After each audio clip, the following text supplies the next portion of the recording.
বিভিন্ন জায়গায় বাইরে বেরিয়েছে। হঠাৎ করে তাকে রাস্তায় আক্রমণ করে তাকে টেনে হিঁচড়ে সিরিজে থেকে নামিয়ে তাকে এমন ভাবে মারছে, এমন ভাবে পিটিয়েছে তাকে যে শরীরে সমস্ত অঙ্গপ্রত্যঙ্গ জখমে চিহ্ন ছিল এবং তাকে চোখে ছিঁড়ে ফেলেছে। বিবাদ থেকে এসেছে ফেরাজমান এবং তার সন্তান সেখানে ছিল। এসে তার সন্তান কান্নাকাটি করছে, সে লাইভে ছিল, লাইভে দেখা গেছে। এরপরে থানা তার মামলাটা নেই, তার সবকিছু শোনার পরে তার কাছ থেকে মামলা নেই।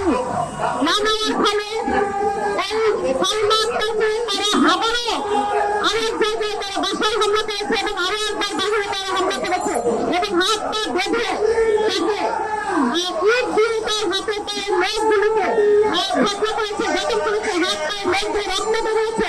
এরপরেও পুলিশ কোনো ব্যবস্থা নেয়নি। বাধ্য হয়ে সালমান তার আদালতে মামলা করে। আদালতে মামলা করার দরুন তাকে বিভিন্নভাবে ভয় ভীতি হুমকি প্রদান করে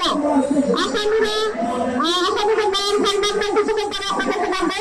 এই আসামিদের সাথে কিছু আওয়ামী লীগের কিছু দশা যারা কিনা